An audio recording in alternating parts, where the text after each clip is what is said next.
Okay, doktor, kita boleh mulai ya, doktor? Boleh nak buka video Tak, doktor. Saya intro sikit ya, doktor. okey. Okay, Assalamualaikum warahmatullahi wabarakatuh dan salam sejahtera. Terima kasih dan tahniah diucapkan kepada hadirin yang menyertai webinar pada hari ini. Bagi memberkati majlis pada pagi yang mulia ini, marilah kita bersama-sama membacakan surah Al-Fatihah.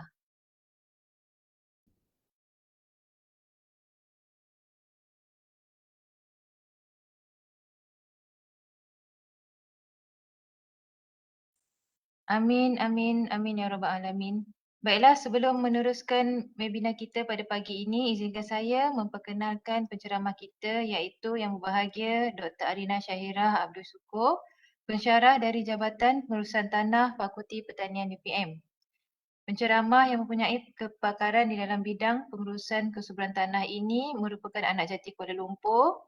Beliau memperoleh ijazah sarjana muda di dalam bidang sains pertanian dari UPM. Seterusnya melanjutkan pengajian master di dalam bidang sains tanah dan doktor falsafah di dalam bidang kesuburan tanah di Colorado State University, Amerika Syarikat. Beliau memulakan kerjayanya di syarikat swasta di dalam bidang tanaman kelapa sawit sebelum bertugas sebagai pensyarah di Universiti Putra Malaysia pada tahun 2017. Berkat usaha dan pengalaman beliau yang luas di dalam bidang pengurusan dan kesuburan tanah juga menjadikan beliau sebagai salah satu rujukan utama para industri swasta dan kerajaan di dalam analisis statistik data-data pertanian untuk dihubung kait menjadi rekomendasi pembajaan tanaman. Beliau juga giat menjalankan kajian di dalam aplikasi penggunaan produk pertanian yang berasaskan dari sisa buangan bersama syarikat swasta selain bergiat aktif di dalam memberikan hikmat nasihat dari segi keseimbangan nutrien tanaman. Tanpa melengahkan masa, saya menjemput Yang Berbahagia Dr. Arina Syahirah untuk menyampaikan ceramahnya yang bertajuk Tanah dan Tumbuhan sebagai Terapi Minda. Dengan segala hormatnya dipersilakan. Okey, terima kasih Puan atas pengenalan tersebut. Assalamualaikum dan salam sejahtera saya ucapkan kepada semua yang hadir untuk webinar hari ini dan terima kasih diucapkan kerana sudi meluangkan masa. Dan secara umumnya saya selalu ingatkan kalau macam ada webinar ke apa-apa sesi, selalunya saya tak akan jauh pergi lebih daripada 1 jam kerana selalunya lah orang kata attention span ataupun kadar fokus manusia secara umumnya secara purata dalam 45 minit hingga 50 minit. Itu adalah maksimum. Jadi kita try untuk stick dalam jangka masa itulah. Sekiranya lebih, selalunya jasad akan berada di situ tapi fikiran kita dah di awang-awangan. Jadinya kita akan cuba untuk fokus. Jadi hari ini dia lebih kepada perkongsian sebenarnya. Okay? Tanah dan tumbuhan sebagai terapi minda. Saya dari Jabatan Pengurusan Tanah, boleh dikatakan staf baru di bawah Jabatan Pengurusan Tanah dan Fakulti Pertanian, ingin berkongsi serba sedikit tentang apa manfaat tanah dan tumbuhan selain daripada digunakan sebagai sumber daya untuk bercucuk tanam, membina struktur bangunan atas bidang tanah. Tetapi ada juga manfaat lain yang selalunya kita sering ketepikan ataupun mungkin kita sering terlepas pandang. Jadi perkongsian hari ini lebih kepada santai-santai, tidaklah seperti pengenalan seperti nutrien, kadar pembajaan, tidak seperti itu. Dia lebih kepada perkongsian pengalaman dan apa yang kita boleh manfaatkan dalam kehidupan seharian dalam proses kita untuk meniti pemulihan sewaktu wabak ini. Okay.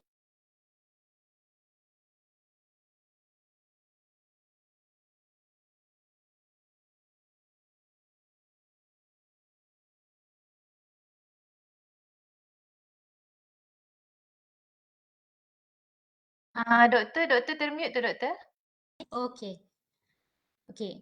Jadi kita akan fokus kepada keupayaan tanah itu sendiri.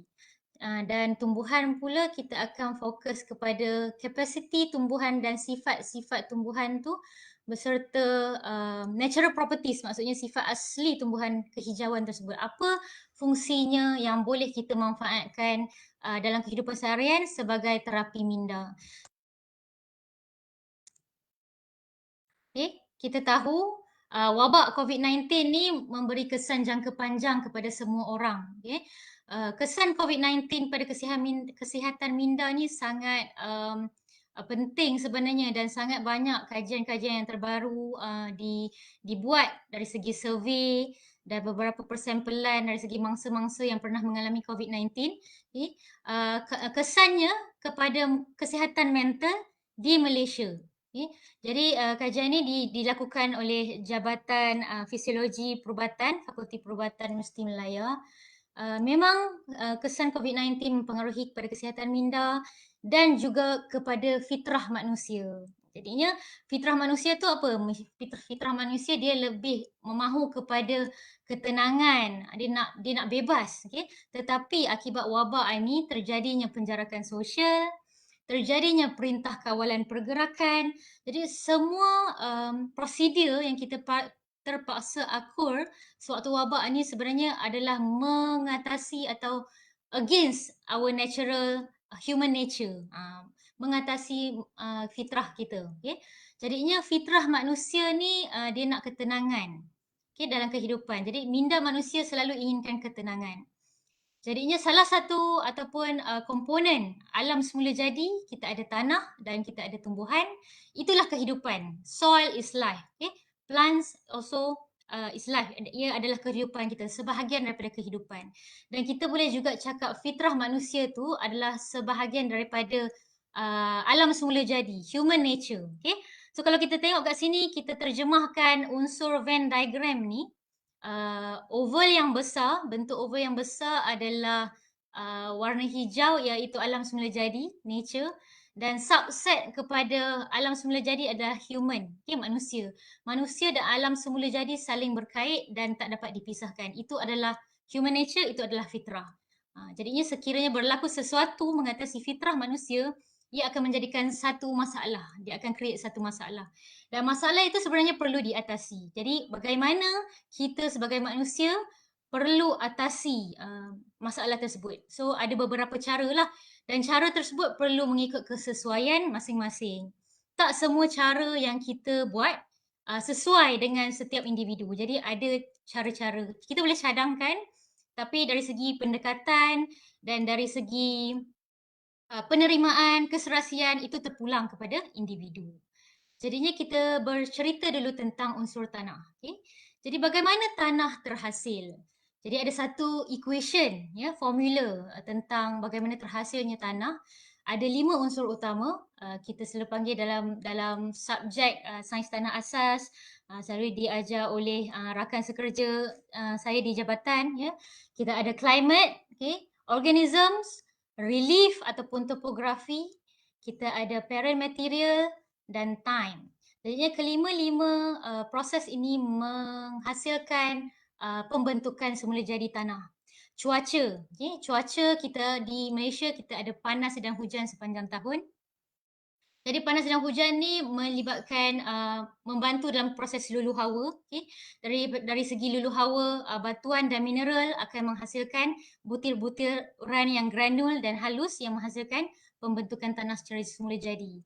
Organism, dari segi mikrobiologi tanahnya, kita terdapat pelbagai mikroorganism dalam tanah, mikroorganisma dalam tanah yang membantu kepada penguraian nutrien-nutrien yang besar, unsur-unsur organik yang besar kepada sumber-sumber yang ringkas yang dapat diserap oleh akar tumbuhan. Okay.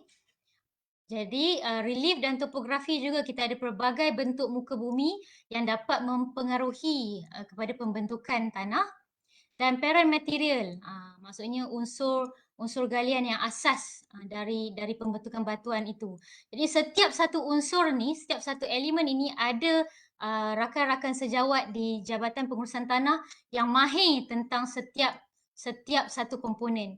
Jadi kita di bawah satu fakulti perlu mengambil, orang kata, peluang lah, kan, sekiranya kita nak tahu lebih lanjut tentang setiap elemen ini, ada yang ahlinya, ada yang pakarnya. Jadinya semua bergabung menjadi kepada proses pembentukan tanah. Dari segi masa juga memainkan peranan sebab proses ini adalah proses yang berterusan sejak ribuan tahun yang lalu dan dia mengambil masa yang lama untuk segala proses ini dan segala proses pembentukan tanah ini terjadi. Jadinya tanah ini sebagai salah satu sumber daya yang tak terganti. Maksudnya hargailah dia sebab selain daripada dia digunakan untuk bercucuk tanam dan juga pembinaan struktur bangunan, ia adalah sumber yang sangat penting dalam ekosistem kita. Jadinya perkara pertama selalu orang akan tanya selain bercucuk tanam dan juga membina bangunan atas sebidang tanah, okay, macam mana kita nak manfaatkan tanah sebagai terapi? Okay. Jadinya selalu inilah yang saya lakukan. Tak bolehlah kata setiap pagi, mungkin 3 kali seminggu. Kalau sempat, maksudnya dalam seminggu tu at least ada 1 atau 2 kali. Kita panggil earthing ataupun grounding. Okay? Jadi proses ni mudah. Semua orang boleh buat di rumah. Maksudnya kita buka kasut pada waktu pagi, mungkin dalam pukul 7, antara 7 hingga 7.30 tu, embun-embun pagi pun dah keluar dekat hujung-hujung daun. Jadi kita berjalan barefoot on bare soil, berjalan kaki ayam di atas tanah. Okey, jadinya terdapat pelbagai implikasi kenapa kita buat ni. Salah satunya sebab kita nak menyahcas gelombang-gelombang elektromagnetik yang ada dalam badan. Jadi dari mana datangnya gelombang elektromagnetik ni? Okey, contoh kita sekarang tengah berhadapan dengan komputer, okey, radio, dan selalunya telefon kan, yang selalunya kita tak lekang lah dengan telefon ni zaman sekarang. Segala urusan memerlukan telefon pintar. Okay. Jadinya segala komputer, telefon dan radio dan pelbagailah sumber-sumber gelombang elektromagnetik kita berdampingan dengan gelombang tersebut. Jadi dalam jangka masa panjang ia tak baik untuk kesihatan. Okay. Jadinya macam mana kita nak menyahcas semula, kita kembalikan semula cas-cas tersebut kepada tanah dengan berjalan kaki ayam di atas tanah. Perkara ni simple dan telah dipraktiskan oleh maksudnya beberapa keturunan lah, beberapa generasi orang-orang lama daripada dulu. Orang dulu-dulu memang lakukan ni, cuma mungkin kita tak sempat ataupun kita terlepas pandang sumber yang ada di hadapan laman rumah, di belakang laman, ataupun mungkin yang tinggal di apartmen, kondominium, pangsapuri dan sebagainya, tak ada tanah kan. Jadi bagaimana turun ke bawah, mungkin di hari Minggu bolehlah ke taman-taman yang telah diselenggara dengan betul. Jadi pastikan taman-taman tersebut diselenggara dengan betul, selamat dari segi tak adalah benda-benda tajam dan sebagainya. Kita pastikan semua tu dan kita boleh berjalan ulang-alik. Okay? Macam kita sa'i itulah. Ya? Berjalan ulang-alik ataupun buat circular motion dalam bentuk tawaf contohnya. Dan circular motion itu perlulah mengikut arah lawan jam. Sebab kita tahu prinsip fizik, okay, arah lawan jam ni dia punya energi lebih baguslah berbanding dengan ikut arah jam. Sebab salah satunya kalau kita tengok kepada struktur anatomi tubuh badan kita, kita punya jantung, okay, proses pengaliran darah dalam badan pun kita punya jantung adalah mengikut arah lawan jam.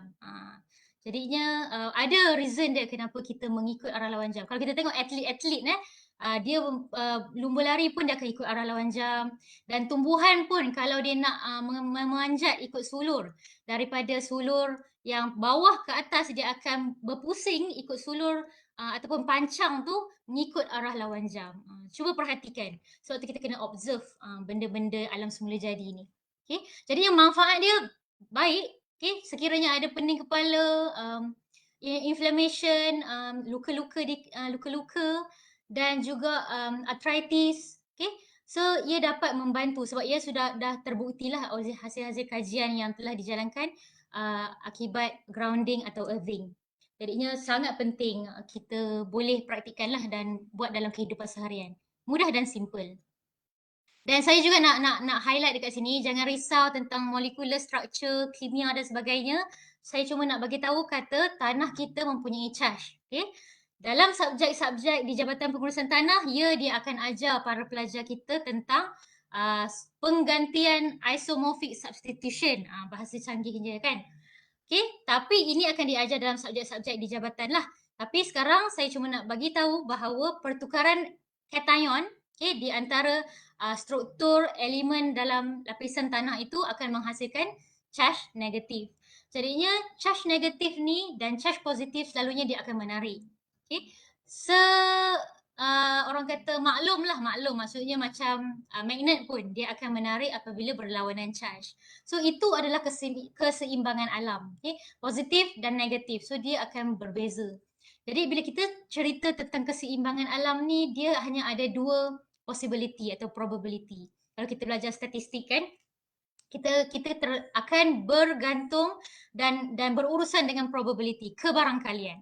Yes, no, positif, negatif, lulus, gagal, apa lagi, pergi, tak pergi, hanya ada dua. Dia tak ada tak kot ataupun ya kot. Kalau dah ada perkataan kot tu, dia bukanlah orang kata jati diri tu kurang kuat lah dari segi kebarangkalian tu. Dia hanya ada dua je, tak lebih. Jantina pun lelaki dan perempuan dan tidak ada yang ketiga.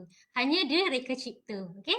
Jadi itulah kalau kita nak tengok secara keseluruhan keseimbangan alam ni, dan terapi dia sangat membantu. Dan kita tahu secara umumnya tanah mempunyai charge negatif, dan negatif akan menarik segala nutrien-nutrien yang berunsurkan charge positif. Di mana unsur-unsur inilah yang akan dapat membantu dari segi penyerapan nutrien dalam tanah, kadar pertukaran cation dalam tanah yang membolehkan tumbuhan menyerap segala nutrien yang ada dalam tanah. Okay. Dalam jabatan tanah juga, kalau kita belajar subjek, kita ambil subjek di jabatan dengan lebih lanjut, akan adalah proses-proses penyerapan nutrien melalui akar, okay, mass flow, diffusion, root intersection dan sebagainya. Tapi kita tak sentuh tentang itu, saya just nak bagi tahu kata tanah mempunyai unsur-unsur yang kaya dengan nutrien mineral dan juga bahan organisma. Okay, yang juga boleh kita manfaatkan untuk terapi minda. Contohnya tanah lempung ataupun tanah liat. Okay. Kita boleh gunakan ni untuk membersihkan permukaan kulit, okay, dan menyah toksik melalui sifat tanah yang mengandungi mineral. Jadinya contoh, sebab tu produk-produk, rangkaian produk di pasaran, contoh seperti kosmetik produk, ya, dia akan ada clay mask, for example.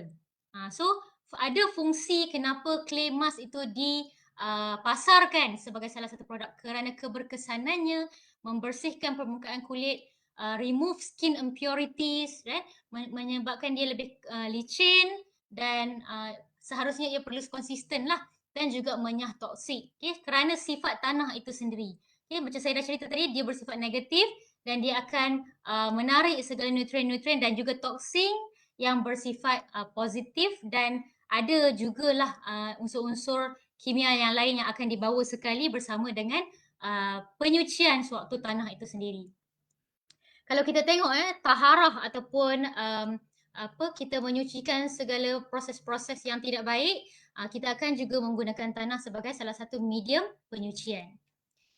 Jadi saya ingin berkongsi lah tentang tanah lempung ni dan keberkesanannya sewaktu kita menggunakan dia untuk proses penyucian.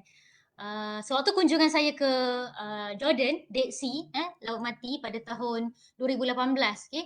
Dead Sea secara umumnya kita tahu dia berada di bawah the lowest altitude on earth.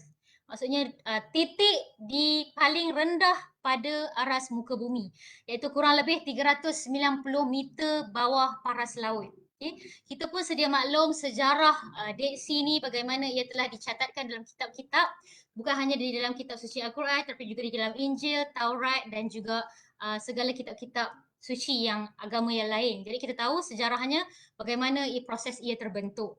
Okay.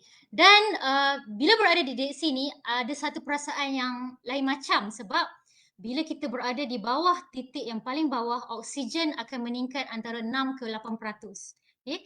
Bila oksigen meningkat 6 ke 8%, jadi di sinilah menjadi titik utama orang datang untuk berubat dari segi alternative medicine ataupun spa-spa yang akan dibuka di sini untuk proses penyembuhan. Okay. Yang mempunyai masalah seperti pernafasan, dia akan datang ke Dead Sea sebab kadar oksigennya lebih tinggi. Berbanding dengan kalau kita hiking ke altitude yang paling tinggi, contoh kita ke Annapurna contohnya, ataupun dekatlah Gunung Tahan ke Broga pun, kan? Tapi semakin tinggi altitude, kita akan mengalami kesesakan nafas ataupun oksigen kurang. Tapi berbanding dengan ni, dia reverse opposite side, dia akan mengalami peningkatan dari segi oksigen. Jadi bila dia meningkatnya oksigen kat situ, tambahan pula kandungan garam, mineral dan zat galian di Dead Sea ni dia 15% lebih pekat daripada air laut biasa. Jadinya ia sangat orang kata berkesan lah untuk proses penyembuhan seperti eczema, arthritis dan sebagainya. Okey. Jadinya kalau kita tengok dekat sini dia hanyalah garam. Jadinya mostly profile air Dead Sea ni dah dijalankan kajiannya di universiti-universiti di Israel dan mereka sudah ada profiling lah tentang nutrient properties dan tak perlu lagi orang lain nak buat nutrient properties sebab mereka ada profiling yang lengkap. Okey. Okey, dan selain itu juga, selain daripada tanah digunakan untuk proses terapi, kita berpindah pula kepada warna. Warna tanah dan juga warna tumbuhan memainkan peranan. Dia ada kombinasi yang menarik di sini, kenapa tanah tu berwarna sedemikian dan efeknya kepada kesan psikologi. Okay. So warna dan psikologi sering berkait rapat, ada hubung kait yang sangat rapat. Okay. Mengikut Darwin, warna dapat menciptakan keselarasan dalam hidup dan dengan warna kita boleh menciptakan suasana nyaman dan damai. Ya, okay. So mungkinlah salah satu faktornya bila kita dalam keadaan wabak, PKP, kita cenderung untuk lebih giat untuk berkebun, menghias dalam rumah, tukar susun atur dalam rumah. Okay. Selain kenapa kita bekerja dari rumah sebab salah satunya lagi mungkin kita nak suasana yang nyaman dan damai akibat sekatan daripada wabak tersebut. Okay. Dan kalau kita tengok dekat sini, gelombang elektromagnetik, okay, kita ada visible light, cahaya yang tampak oleh mata kasar. Dan kita nampak warna hijau, okay.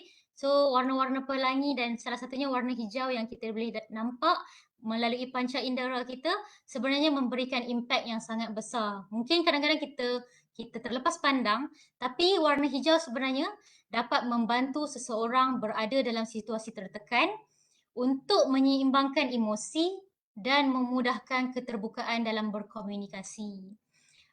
Menurut pakar psikologi, ini adalah statement daripada pakar psikologi, salah seorangnya dari Universiti Malaya.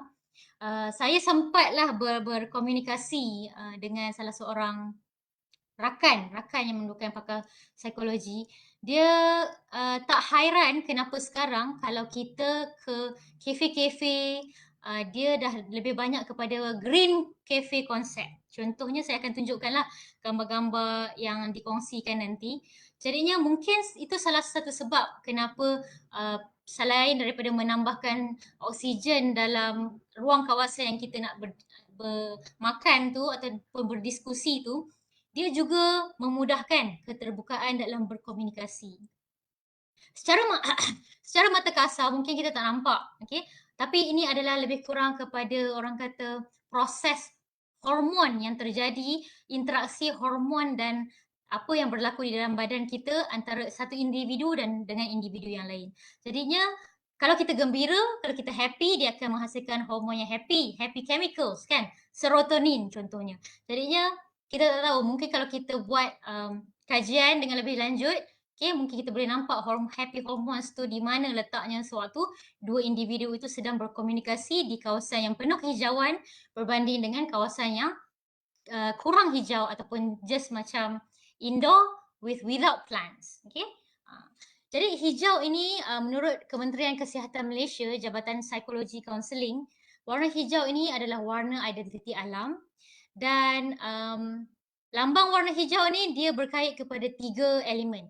Okay, lambang warna hijau daripada pokok-pokok, daun-daun, dia berkait rapat kepada kesegaran, elemen kedamaian dan juga elemen ketenangan. Okay, 3 elemen ni sangat penting sewaktu kita dalam proses pemulihan dalam situasi wabak. Okay. Dan juga satu yang menarik yang saya baru tahu daripada pakar psikologi bahawa sebenarnya ada orang kata Tuhan dah dijadikan warna tanah sedemikian rupa kalau kita nak kata bergantung kepada mineralsnya. Contoh mineralsnya kalau ada banyak iron oxide, dia akan berwarna kemerah-merahan contoh. So tanah seperti itu dan warnanya digabungkan dengan warna hijau pokok dan daunan pokok ada sebabnya. Sebab kombinasi warna tanah dan juga warna hijau pokok sebenarnya memberi unsur kesegaran. Jadinya kombinasi ini memang kombinasi yang tepatlah. Sebab itu kita digalakkan bercucuk tanam kan, bercucuk tanam sama ada di kawasan rumah ataupun di belakang rumah supaya ada unsur-unsur kesegaran, ketenangan dan kedamaian. Okey, ini saya nak kongsikan research artikel lah. Dia baru dihasilkan di 2021. Dia kata kat sini foliage colours improve relaxation and emotional status of university students from different countries. Jadinya penyelidiknya sekumpulan penyelidik dari China, daripada Mesir, Egypt dan juga daripada Japan. Okey.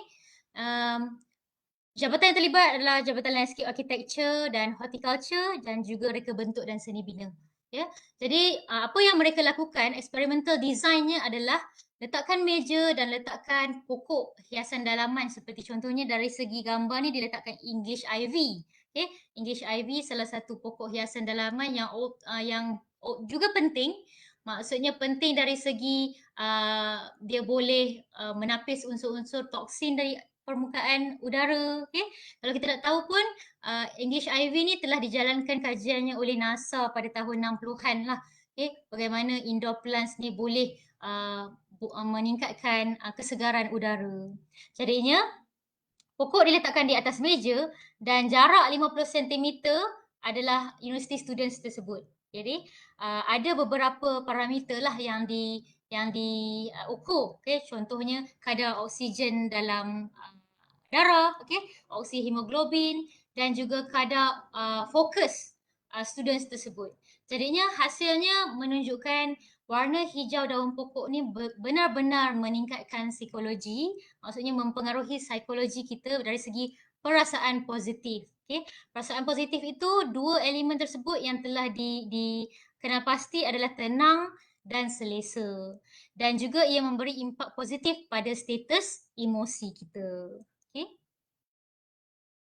Sebab itu mungkin ramai rakyat Malaysia sewaktu wabak ni mula berkebun sendiri, okay? Memanfaatkan masa yang ada sewaktu bekerja di rumah dan ada juga yang tak bekerja, ya, memanfaatkan proses menanam di kebun sendiri, urban gardening. Okay? Malaysians grow green fingers amid coronavirus shutdown. Dan kajian survey dilakukan 86% rakyat Malaysia membeli peralatan berkebun secara dalam talian sewaktu PKP. So bagi saya 86% ni online shopping untuk peralatan berkebun saja kira tinggilah. Okay. Jadi dia nak mula untuk explore cara-cara nak berkebun, dia beli secara dalam talian. Okay. Dan juga kajian menunjukkan secara purata, okay, on average, rakyat Malaysia dapat berjimat lebih RM15 seminggu untuk seisi rumah. Each household hanya dari berkebun sewaktu PKP. Pada setengah orang, RM15 seminggu dapat jimat tu mungkin bagi dia nilai yang kecil. Tapi bagi saya itu adalah besar dan mungkin setengah orang juga dapat jimat RM15 seminggu tu pun nilainya amat besar di waktu pandemik, okay, waktu wabak. Jadinya dari segi berkebun ni dia dapat juga meningkatkan kesihatan mental kita. Sebab apa? Salah satunya kita berkebun, kita bergerak ke sana kemari, ya. Pergerakan fizikal itu dah memberikan manfaat kepada tubuh badan, pergerakan duduk, berdiri, jalan dan sebagainya, dia menggerakkan otot-otot badan dan mengeluarkan peluh. Secara langsung ia menyihatkan badan. Okay. Secara tak langsung yang kita tak nampak mungkin dari segi penghasilan hormon. Okay. Macam saya ceritakan tadi, penghasilan hormon serotonin, happy hormones, kan? Kita tak dapat ukur secara mata kasar. Tapi kita dapat rasa perubahan dia bila kita berkebun dan tak berkebun. Mungkin orang yang dah memang minat berkebun dia akan rasa. Kalau tak berkebun tu rasa macam tak cukup sifat ataupun tak cukup aktiviti untuk satu minggu. Dia akan jadi macam itulah. Kalau dah selalu tengok pokok, dia akan kena tengok pokok, dia akan bercakap dengan pokok. Semua tu adalah proses-proses yang berlaku dan terasa sebab kita dah addicted, okay? Addicted to greens. Okay. So seperti yang saya ceritakan tadi, penjimatan seisi rumah dari segi pembelian barang dapur ada impaknya kepada sesetengah isi rumah, okey. Jadinya, seperti yang kita tahu, increase in prices of fertilizers, pesticides among reasons behind pricier vegetables. So maksudnya sekarang kita dah maklum barang mentah naik harga dan pokok sayur yang boleh dimakan contohnya seperti pakcoy. Mungkin dulu kita pergi pasar RM3 per kilogram, okey. Mungkin dia dah naik sampai RM9 per kilogram. So, beza kat situ kalau kita kira lebih kurang 200% kenaikan dalam jangka masa yang pendek, itu adalah sangat, tinggilah, ya. Jadi dengan pendekatan berkebun, urban gardening, oleh setiap seisi rumah ni, sebenarnya ia banyak membantu. Sekiranya setiap isi rumah dapat, okey, konsisten menghasilkan, makanan sendiri dari segi jumlah yang kecil, tak perlu banyak. Mungkin jumlah yang kecil yang cukup untuk menampung seisi rumah itu sudah cukup. Okey, dan juga ia lebih sihat, kita tahu apa ya jenis yang kita letak, baja yang kita tak letak, racun serangga dan mungkin kita akan lebih bertumpu kepada organik, kita menghasilkan baja kompos sendiri. Jadinya semua tu adalah proses-proses ke arah kehidupan yang lebih sihat. Okey. Jadi bila kita bercerita tentang urban, gardening ataupun urban community farming, ada akta-akta yang kita perlu, ikutilah, okey. Kita ada dia punya prosedur ataupun standardnya yang perlu kita patuhi, okey. Apa kawasan yang dibenarkan untuk kita menjalankan urban farming dan apa kawasan yang tidak dibenarkan, okey. Kawasan-kawasan public, kawasan-kawasan awam macam taman permainan, kawasan rekreasi kejiranan, tanah reserve, tepi jalan, okey, dan kawasan-kawasan yang, uh, orang kata public for public use, okey, landscape tidak dibenarkan. Tapi kita boleh manfaatkan kawasan perumahan kita within our own backyard, okey. Dan reserve land macam contoh, bawah pencawang TNB kan, dan abandoned green area dan seharusnya kita perlulah, ikut prosedur yang betul, tanya dulu dan seterusnya baru kita tahu seandainya semua dah lengkap, kita dah bersedia dan kita boleh buat proses, urban farming, urban gardening tersebut, okey. Dan ia sangat membantu untuk seisi rumah dari segi food security, okey, jaminan food security, jaminan security makanan. Dan itu adalah, perkongsian tentang urban farming untuk makanan ruji ataupun makanan harian yang untuk menampung keperluan seisi rumah. Dari segi kehijauan di dalam rumah, okey, sebab kita bekerja di dalam rumah, dari rumah sewaktu pandemik tersebut dan seisi rumah duduk di dalam rumah tanpa pergi ke sekolah dan kita limitkan had pergerakan kita. Jadi ia adalah amat penting. Sekiranya kawasan rumah tu adalah, sangat, tak luaslah, sempit kan. Jadinya lagi kita perlu manfaatkan situasi dan kita kena cari jalan bagaimana kita nak manfaatkan ruang tersebut supaya dia menjadi lebih baik. Jadinya ini adalah contoh, rangka kerja pembinaan rumah pasca pandemik. Okay. So saya kongsikan kat sini, pemaju-pemaju perumahan juga ada menyediakan profil ataupun perancangan macam mana nak buat rumah pasca pandemik. So setiap steps daripada step 1 sampai step 9 ni, 10 ni, ada dia punya penambahbaikan untuk mengharungi wabak COVID-19. Okay. Dan salah satu penambahbaikan yang memang ada untuk setiap pemaju buat rumah pasca COVID adalah tambahan balcony untuk buat mini garden. Okay. Taman mini atau mini garden di ruangan balcony Pangsapuri. Tak besar, okey, mungkin 2 kaki, kali 15 kaki ke contohnya. Sekurang-kurangnya ada ruang untuk menghirup udara segar, ada ruang untuk kehijauan bertapak di situ supaya dia dapat, menjadi terapi kepada ahli seisi rumah.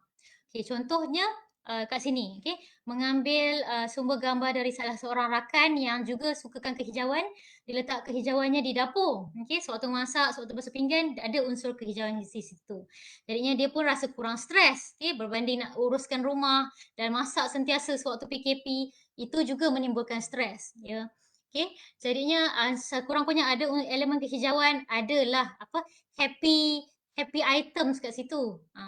Dan ini juga adalah salah satu contoh kehijauan yang kita boleh manfaatkan di dalam ruangan mini di dalam rumah.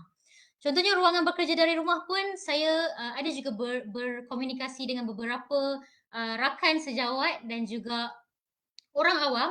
Saya menjalankan survey untuk salah satu projek bersama InnoHub Putra Science Park. Okay.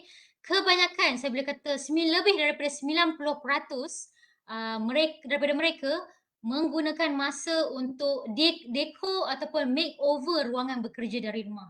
Dan 95% daripada mereka memerlukan kehijauan pada kawasan ruangan bekerja. Walaupun bukan tumbuhan hijau yang hidup, ada juga yang letakkan tumbuhan hijau plastik. Walaupun dia tak memberi apa-apa manfaat lah dari segi kehidupan, dia hanya indah untuk dekor di situ. Tapi dia mahukan kehijauan juga walaupun ianya dari sumber tumbuhan plastik. Maksudnya di sini fitrah manusia dan kehijauan itu tak dapat dipisahkan. Okay? Secara natural. Jadi berdasarkan kejadian pandemik ni, saya mengambil langkah untuk memohonlah grant daripada InnoHub, program InnoHub 2021 di bawah Putra Science Park untuk menghasilkan projek media tanaman, okay, fortified substrate seedling site for urban gardening. Jadinya projek ini berlangsung 8 Mac hingga 7 Mac 2022 dan dia adalah market validation grant untuk kita tengok bagaimana feedback ataupun hasil rangkaian daripada consumer, pengguna awam tentang kehijauan yang digunakan di dalam rumah sewaktu pandemik. Okay? Dan contoh sini saya kongsikan, kita ada substrat tanaman untuk tumbuh sarang pokok yang kita target khusus untuk rumah-rumah pangsapuri kondominium. Okay? Sebab apa? Pangsapuri kondominium ni dia memerlukan medium tanaman yang ringan. Okay? Bayangkan contoh berada di tingkat 52, nak bawa medium tanaman yang berat itu adalah salah satu masalah juga. Jadinya mereka mencari dan juga pemaju perumahan juga mencari medium tanaman yang ringan untuk substrat tumbuh sarang pokok untuk mini garden dan juga ia dapat diolah menjadi bahan-bahan tanaman daripada sisa buangan tanaman. Okay. Dan juga salah satu perkongsian yang saya dapat daripada rakan-rakan dan juga pengguna, mereka tak suka nak siram dan tak tahu macam mana nak siram. Tak tahu banyak mana nak siram. Jadinya dengan mudahnya kita kena cari alternatif untuk mengekalkan kelembapan. Jadi mengekalkan kelembapan untuk media pokok secara mungkin siram 1 minggu sekali tu mereka sangat happy. Sebab dia tak nak dah siram banyak-banyak kan. Okay. Dan ini adalah kurang lebih hasil daripada market validation grant tersebutlah untuk dikongsikan bersama pengguna. Dan kehijauan ni sangat penting dan mereka sangat suka untuk letakkan dalam ruangan bekerja dan juga di dalam rumah. Contohnya kawasan yang terhad, mini garden dekat kondo balcony. So very simple, tak memerlukan tanah tapi ada media tanaman yang ringan untuk diguna pakai. Okay. Dan selain daripada tu, selain tumbuhan ornamental ataupun tumbuhan hiasan yang dijadikan sebagai terapi, kita juga ada sumber-sumber dari hutan. Di jabatan kita ada seorang daripada yang mahir tentang tumbuhan-tumbuhan hutan, Dr. Daljit Singh. Saya juga mengambil artikel ni daripada berita harian yang beliau telah tulis. Saya rasa dalam 2017 kalau saya tak silap ya. Dia menghasilkan artikel ni mengatakan hutan mampu jadi terapi pesakit psikiatrik. Okay? Dan yang paling bestnya, dia tak memerlukan kos yang tinggi. Itu paling penting. Bila kita nak buat tentang terapi, treatment, dia perlukan fikir perkara pertama, kos. Berapa kos? Sebab tu kita ada full insurance kan. Kalau sakit, kos. Okay? Everything needs cost. Terutamanya kesihatan. Jadinya kos tak tinggi tapi mampu menyelamatkan ataupun sekurang-kurangnya membantu pesakit menjadi lebih baik daripada keadaan sebelumnya, itu sangat membantu. Okay? Boleh juga akses artikel ni kalau nak baca dengan lebih lanjut ya. Kebanyakan di negara maju seperti USA, Jepun ya, mereka mengamalkan konsep forest bathing ataupun dipanggil sebagai terapi hutan lah, forest therapy. Jadi nak tahu lebih lanjut boleh rujuk kepada Dr. Daljit, dia lebih ahli dan mahir tentang unsur-unsur tersebut. Jadi saya lebih kepada mewakili lah jabatan dari segi apa fungsi-fungsi jabatan kita ada dan kita boleh highlight staff-staff yang kita ada untuk lebih manfaatkan masyarakat dari segi knowledge transfer. Okey, jadinya bagaimana tumbuhan menjadi terapi minda? Salah satunya aktiviti fizikal. Ini juga menjadi salah satu kekangan sewaktu pandemik ya. Kita tak dapat nak pergi hiking, kita tak dapat nak pergi camping, glamping, segala aktiviti fizikal yang di luar rumah tu sangat terhad. Okey, sampai satu tahap ada kelonggaran bersyarat, ya kita boleh lakukannya. Tapi bila contoh kalau dah diletakkan perintah kawalan pergerakan bersyarat, PKPB contohnya ya. Dan aktiviti pertama yang kebanyakanlah kawan-kawan umur 20-an, 30-an, 40-an ya.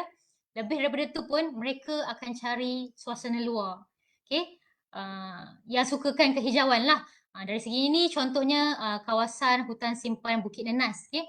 Kawasan favorite saya lah kalau pergi untuk di Kuala Lumpur. Okey. Maksudnya berdasarkan panorama ni ada juga hutan batu. Okey, hutan batu konkrit jungle, ada juga kawasan hutan simpan yang sekurang-kurangnya dapat menenangkan fikiran daripada kawasan hutan batu. Sebab back to human nature, okey, macam mana sekalipun, berapa mewahnya, berapa canggihnya development dari segi kemajuan bandar tersebut, akan ada hasrat dalam diri manusia untuk cari elemen kehijauan. Jadinya manfaatkan sumber-sumber yang ada ni. Contohnya lagi macam Bukit Gasing dekat PJ dan banyak lagi hutan-hutan simpan yang ada di kawasan Lembah Kelang, di Selangor dan juga di seluruh Malaysia. Okay? Macam ni contohnya orang yang gemarkan kopi. Okay? Kopi juga adalah terapi bagi sesetengah individu. Okay? Jadinya kopi adalah terapi dan juga terapi di dalam hutan adalah double terapi. So kopi hitam ni kalau nak pergi ada di Fraser Hill. Bukan Fraser Hill, sorry. Bukit Bendera. Okay. On top of Bukit Bendera tu dia ada kopi hutan punya suasana lah. So you are sipping a cup of coffee di dalam suasana hutan hujan. Okay. Hutan hujan bersuhu sejuk. So kopi hutan nama tempat dia. So sangat menarik kawasannya. Dan ini juga lagi satu aktiviti fizikal. Sewaktu pandemik kita tak dapat nak keluar, nak jumpa kawan kan. Jadinya setelah boleh berjumpa dengan rakan-rakan, kita akan cari tempat untuk hang out. Kita nak cari tempat untuk bertemu, berbual, berdiskusi. Dan kebanyakannya mengikut survey daripada Market Validation Grant di InnoHub tu, saya dapati 90% masyarakat lebih memilih untuk ke kafe tumbuhan yang ada hiasan dalaman dan kehijauan seperti ini. Ini adalah salah satu kafe di Puchong, pusat bandar Puchong, dekatlah dengan rumah. Okay? Maksudnya kafe ni sambil dia menjual tumbuhan hiasan dalaman, dia juga ada, dia create satu corner untuk bakery dan juga minum kopi lah. Jadinya orang lebih memilih untuk ke tempat seperti ini untuk menikmati secawan kopi, berbual, berbanding dengan kawasan yang mungkin hanyalah batuan. Okay?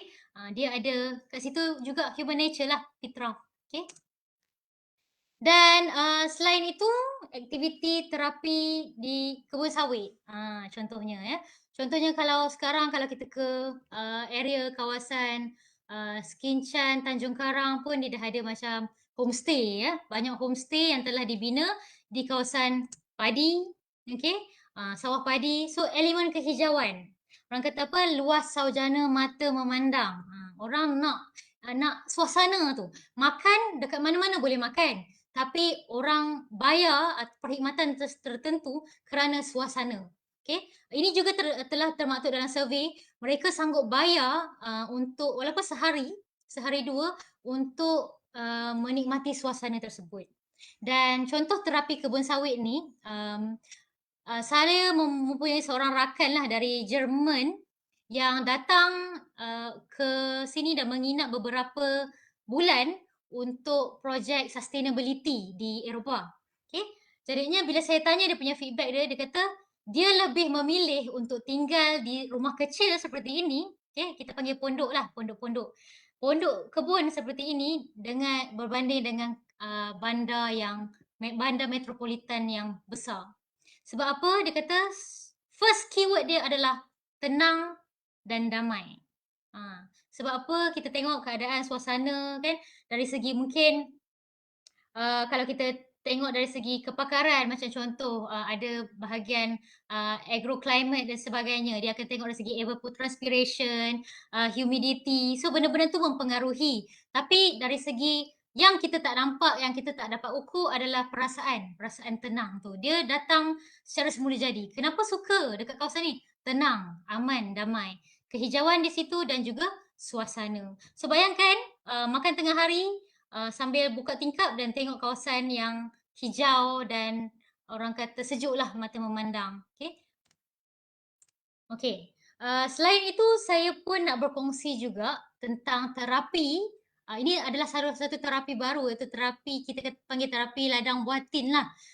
Agrotourism. Okey. Kita tahu dekat Malaysia dah ada banyak agrotourism ni, tapi salah satunya yang perlu diketengahkan adalah agrotourism dari segi ladang buatin.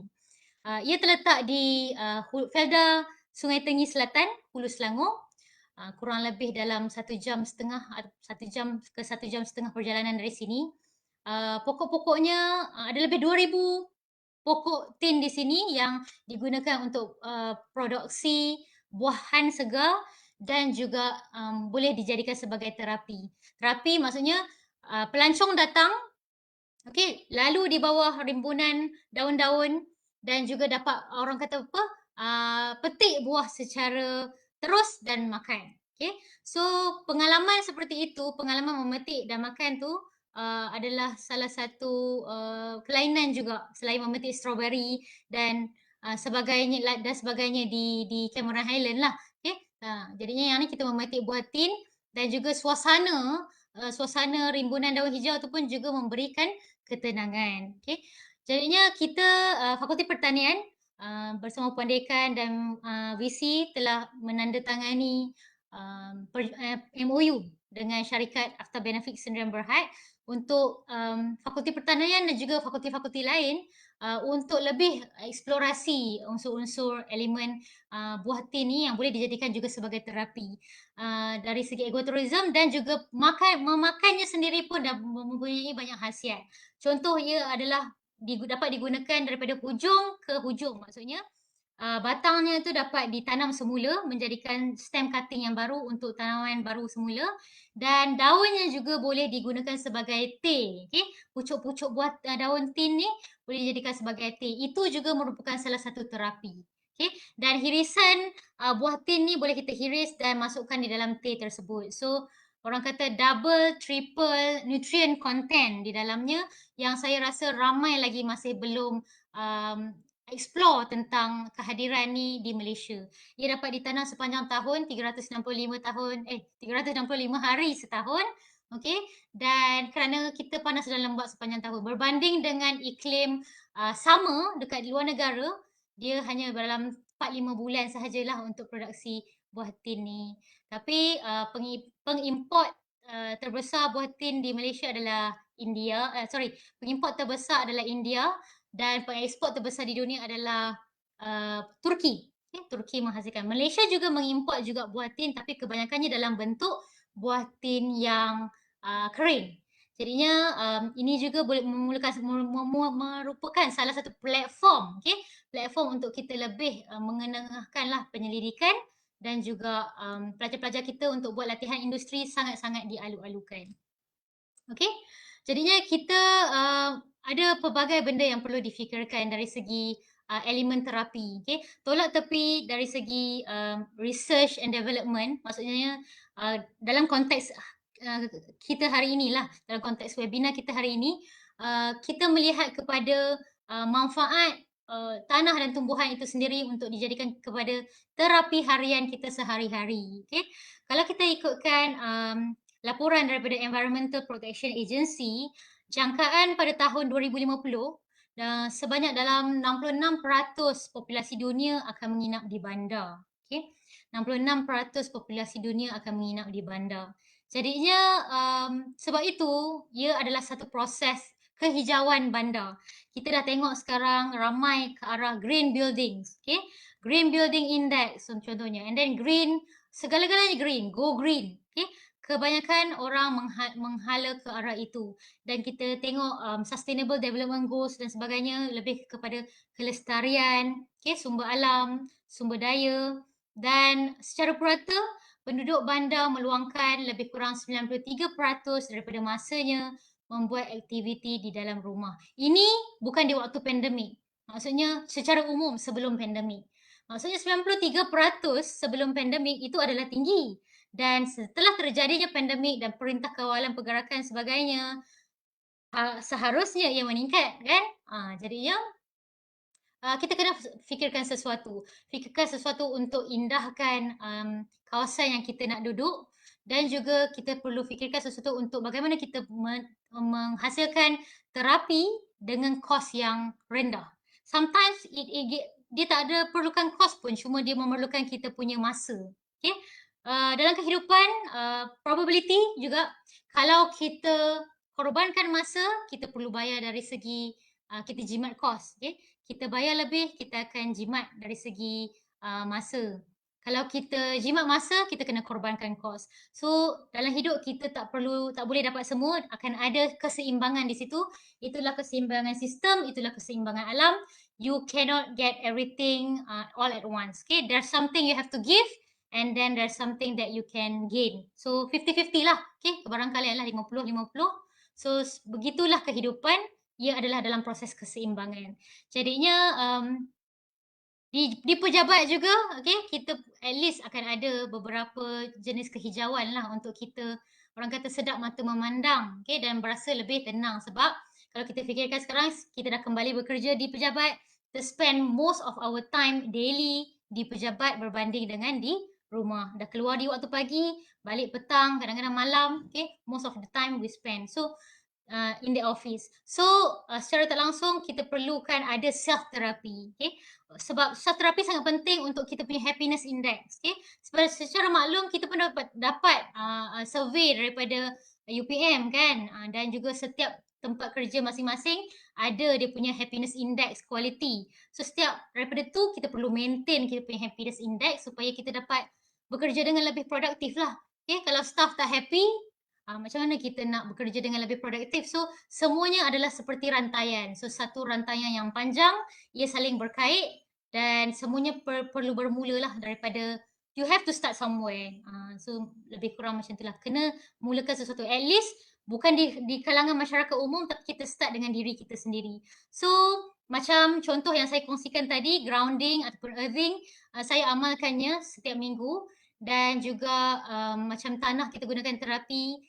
Contohnya kalau nak pergi ke spa ataupun tak nak buat spa, buat di rumah gunakan tanah yang telah dirawat, boleh juga. So ada cara-caranya. Cuma kita perlu konsisten. So the keyword is to be consistent in order for you to maintain your momentum dalam terapi minda. So terapi minda sangat penting supaya kita menjadi lebih produktif. Okay? Jadi setakat itu saja perkongsian saya hari ini. Saya kembalikan semula sesi ini kepada Puan Moderator. Okay, terima kasih. Terima kasih banyak Doktor. Okay, Doktor ada soalan di ruangan chat daripada Encik Syahrizan Sarudin. Selain warna hijau, ada tak warna lain yang boleh memberi ketenangan atau keceriaan yang boleh kita guna dalam dekorasi rumah? Oh, ini interior design. Okey, saya ada beberapa rakan lah dari interior design punya section ya. Warna biru, okey, warna biru. Dia lebih kepada warna pastel lah, pastel. Pastel colours dan juga warna-warna alam. Biru, putih, hijau. So, pilih warna-warna yang pastel dan tak terlalu terang. Dia akan menghasilkan suasana yang damai. Ini saya copy dan paste jawapan ni daripada rakan saya dari bahagian interior design. Itu yang saya boleh kongsikan lah. Okey, terima kasih banyak Doktor. Okey, memandangkan tak ada lagi soalan. Okey, Alhamdulillah selesai sudah webinar kita pada pagi ini.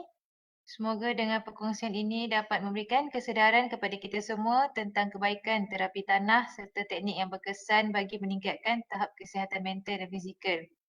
Kami mengucapkan ribuan terima kasih kepada Yang Berbahagia Dr. Alina Syairah di atas segala perkongsian yang telah diberikan pada para serta yang setia bersama dari awal hingga akhir.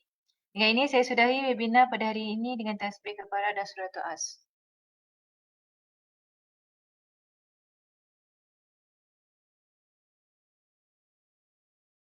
Okay, doktor, sebelum tu kita nak ambil gambar sekejap boleh tak, doktor?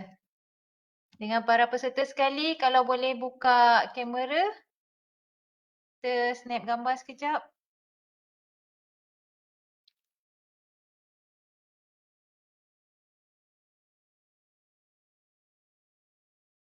Ada lagi tak yang boleh buka gambar?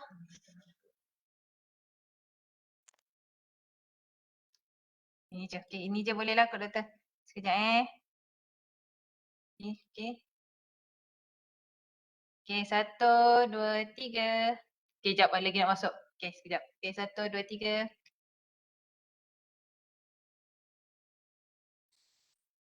Okay, terima kasih banyak semua. Terima kasih, doktor. Terima kasih.